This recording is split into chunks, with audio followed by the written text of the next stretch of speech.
Marybeth Tinning appeared to be the ideal mother. Living in upstate New York during the 1960s and 70s, she raised her children in what seemed like a quiet, stable household. Friends and neighbors described her as devoted, caring, and attentive. But behind closed doors, tragedy seemed to shadow the family relentlessly. Over 14 years, 9 of Marybeth's children died under suspicious and often unexplained circumstances. The first tragedy struck in 1965 when her son, Joseph, died of what was initially recorded as natural causes. Doctors cited sudden infant death syndrome, or SIDS, as the cause. At the time, such diagnoses were sadly common, and grieving families were often left without answers. Marybeth's reaction appeared sincere, adding a layer of trust among her neighbors and the medical professionals who observed her. The community offered sympathy, believing she was a mother enduring cruel fate. However, tragedy did not end there. Her next child, a daughter named Sheila, died under similar mysterious circumstances. Again, medical authorities accepted the death as natural. No one suspected foul play, and Marybeth's reputation as a grieving mother grew. By 1979, with several more children lost, suspicions began to surface, but there was still no definitive evidence tying Marybeth to the deaths. Each child had died seemingly in isolation from the others, making the pattern difficult to prove at the time. The deaths included a mixture of infants and toddlers, all seemingly healthy before their sudden illnesses. Doctors, at first, attributed the losses to medical anomalies, genetic factors, or other unfortunate coincidences. Marybeth, for her part, exhibited a combination of grief and composure, attending funerals and expressing sorrow publicly. Psychologists later argued that this behavior was part of a manipulative pattern designed to deflect suspicion and maintain appearances. It wasn't until the death of her 9th child, Michael, that authorities began to look more closely at Marybeth. By now, patterns had emerged that could no longer be dismissed as coincidence. Investigators reviewed historical medical records, noting that 9 children, all in one family, had died suddenly or under suspicious circumstances. Experts in child mortality and forensic medicine were brought in to evaluate the likelihood of natural causes versus foul play. The statistical probability of 9 children dying naturally in one family was astronomically low.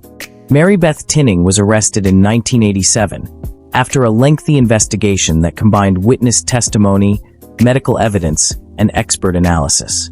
The case was complex, not only because of the time span involved, but also because of the psychological profile that emerged. Marybeth did not fit the stereotypical image of a murderer. She appeared ordinary, unremarkable, and for years convincingly maternal. Experts later suggested she exhibited traits of Munchausen syndrome by proxy, a condition in which a caregiver intentionally harms children to gain attention, sympathy, or control. During the trial, prosecutors argued that Marybeth had systematically murdered her children, one by one, to maintain attention and manipulate the perceptions of those around her. The defense attempted to argue that the deaths were tragic accidents, citing prior misdiagnosis and the lack of concrete forensic evidence for some cases. But the repeated pattern, combined with testimony from medical professionals and family members, created a compelling narrative of deliberate harm. In 1988, Marybeth Tinning was convicted of second-degree murder for the death of her 9th child, Michael. She was sentenced to 25 years to life in prison. Her case shocked the nation, not only because of the number of children lost, but because it challenged fundamental assumptions about motherhood, trust, and human psychology. How could a mother, entrusted with the care of her children, repeatedly cause their deaths without raising immediate suspicion? The question haunted families, investigators, and psychologists alike. Marybeth Tinning's story endures as one of the most chilling examples of maternal homicide in modern history. It reveals the dark side of human behavior, where obsession, manipulation, and psychological disorders can hide behind the most ordinary facades. Her crimes sparked broader awareness about child protection, medical reporting, and the potential for covert abuse in family settings.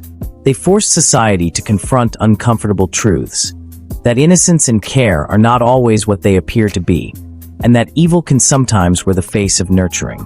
Even decades later, Marybeth Tinning remains in prison, serving her sentence.